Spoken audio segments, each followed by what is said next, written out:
Hey mga bros, 8-time NBA All-Star and NBA Champion Dwight Howard ang 6'10" na magiging import pala ng San Miguel Beermen. Alam din naman natin ng SMB busy ngayon sa finals against TNT Tropang Giga. Pero mga kabrods, pagkatapos kasi nito, ang bilis lang ng panahon ng araw. Ito magko-Commissioner's Cup na tayo, kaya kailangan meron silang stable import na tabang maaga pa nakuha na nila. Ito, Dwight Howard. Offeran nga doon ng 5 milyon kada buwan mga kabrods. Ito pong si Dwight Howard para nga maakit nila at mapapirma nila dito sa PBA sa San Miguel Beermen. So mga kabrods, sino ba namang hindi nakakakilala dito sa NBA All-Star na ito na si Dwight Howard o mas kilalang Superman sa NBA. Yes mga kabrods, ito pagandahan na kasi ng import ngayong Commissioner's Cup mga kabrods. May mga ilang reports din tayo dito mga kabrods. Ang Hinebra nga, mga ex-NBA players ang minamata nila dahil si Brownlee ay kinukuha ng Meralco votes sa Commissioner's Cup. Kaya ito naman mga kabrods, ang SMB, hindi ito magpapahuli. Guess what? Dwight Howard ang kinokontak nila ngayon mga kabrods. Maski nga si DeMarcus Cousins, kinukuha rin kaso nga baka sa TNT yun dahil si RHJ ay injured pa rin. Pero yun nga mga kabrods, ito pong si Dwight Howard, ang laking tulong nito sa SMB. Ngayon pa nga lang, lakas ng SMB, di ba nasa finals ngayon, locals pa lang nila, lalakas na. Tapos bigyan mo pa ng isang Dwight Howard, mas lalo na, di ba mga kabrods? Kaya hindi na ako magugulat kung ang SMB ay tutungtong na naman sa finals next season dahil si Dwight Howard pang makakatulong sa kanila. Although alam natin na 40 years old na si Dwight Howard, ex-NBA player na, and huli na rin niyang pinaglaruan yung 2023 sa Taiwan Leopards. Pero kahit ganyan mga kabrods, ang daming pinaglalaro ang pick-up game, mga commercial games, commercial leagues nito ni Dwight Howard sa US Kaya yung ito pong pangangatawan niya, yung kanyang conditioning sa basketball mga kabrods, ay naandun pa rin. Isang laro, isang tama, isang tsansa, isang sandali. Maranasan itong lahat. 1xBet. Saktong-sakto PBA Finals tayo, TNT versus San Miguel Beermen, at dito naman NBA games natin season 2026 mga kabrods. Naghahanap lang ito ng maayos na kontrata at mag-o-offer sa kanya. Andun pa rin naman maski nga si LeBron James nasa 41 years old o 42 na rin mga kabrods, di ba? Ito kumakana pa rin sa NBA, pero ito pong si Dwight Howard mga kabrods na 40 lang, 40 years old lang. Ang dami pang maibubuga nito. In terms of defense, yes, dyan din naman nakilala si Dwight Howard sa defense. Tapos sa offense naman, sa paint, lalong-lalo na't mga alley-oop shots, alley-oop passes kay Dwight Howard. And yun, maganda dito dahil ang gagaling ng mga mag-a-assist dito sa kanya sa SMB. Ang gagaling ng mga point guards dito. Iyan ang maganda dito kay Dwight Howard. Dahil fit na fit ito sa SMB mga kabrods at wala na silang hihingilin pa. So dito sa depensa naman mga kabrods, eto nga si John Marfardo kasi ang parang palaging dumidepensa sa mga malalaking big man sa Commissioner's Cup dahil ang mga palaging kinukuha kasi ng SMB mga 6'8 or 6'9 lang Pero etong si Dwight Howard, mga kabrods, leave it to Dwight na dahil 6'10 nito, 6'11 ang height na ito, 6'10 or 6'11 mga kabrods. Tapos grabe kung bulumak shots ito. Grabe yung vertical pa rin ni Dwight Howard. Andun pa rin yung taas niyang tumalon. Andun pa rin yung kanyang athleticism para dumepensa. Kaya mga kabrods, hirap na hirap ka kung susugod ka sa paint.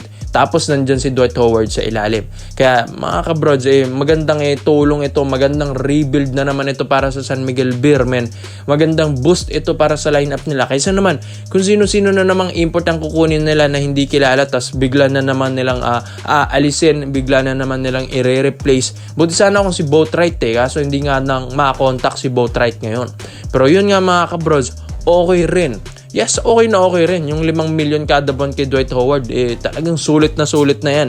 Baka nga mapa-champion pa ni Dwight ang SMB. Kaya ikaw mga kabrods, Howard to SMB. Komento mo lang po nyo dito mga brods. Isa natin yan. Dito naman po tayo sa kabilang balita naman natin mga kabrods. Ito nga pong balita sa Barangay Hinebra San Miguel. Yes, ang dami nating reports and rumors ng Hinebra. Ano na nangyari sa Hinebra? Humina na ba? Tinatamad na yung players? Inconsistent na yung mga players? Baka problema na sa coaching staff? head coach, baka nga players na ng mga veterans dito na hindi naman masyadong gumagawa ng maayos na production ng numero. Mga kabrods, ang dami ng question dito sa Barangay Nebra San Miguel after silang masilat ng SMB sa semis, nalaglag na mga brods. Tapos ito, panibagong season na naman, panibagong pag-aasa na naman, panibagong hope na naman para sa Ginebra fans na mag-champion, tapos mabibigo na naman. So mga kabrods, ang dami ng doubt dito sa Barangay Nebra fans. Ito, maski sa line-up natin sa Barangay Nebra San Miguel, ang dami ng gusto nilang alisin, maski sa mga comment section natin mga kabrods. Alisin ito si ganyan, mga kabrods. Ito, mga kabrods, ayon din sa reports and rumors natin, ang Barangay Nebra San Miguel ngayon ay magre-rebuild na. Yes, mga kabrods. Good news ito para sa mga Ginebra fans at nag-aantay ng news sa Ginebra. Magre-rebuild na ng mga batang players.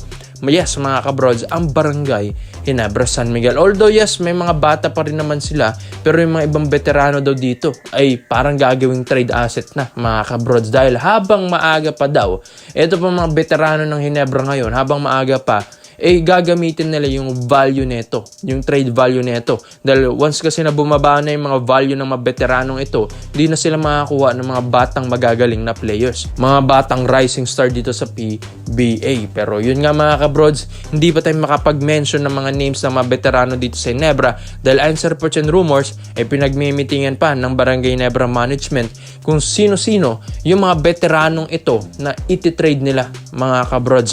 Yes, dahil ito, yan din naman ang uso dito sa Ginebra, lalong-lalo na sa mga SMC group, SMC teams na kahit gaano ka pa kagaling, talagang iti-trade ka at gagamitin ng value mo. Katulad na lang, ito, best example sa Magnolia, sa Star Hotshots, James Yap, 'di ba mga kabrods? Akala natin doon na magre-retiro, yun pala ginamit lang yung trade value neto, tapos pinalit doon sa batang player na si Paul Lee that time, mga kabrods. Yun mga kabrods, ganyan din yung mga mangyayari dito sa Ginebra dahil hindi na nga daw natutuwang Ginebra management dahil ilang taon na rin, mga kabrods, na palaging pinapaasa na lang ang management, ang fans, na hanggang playoffs na lang bang Ginebra, mga kabrods. Hindi na ba sila makaangat talaga ng championship round tapos makakuha ng kampyonato ulit? So mga kabrods, malaking question na talaga ito sa Ginebra. And yun, pagdating naman sa coaching staff, mga kabrods, sinasabi nila baka coach na daw ang problema.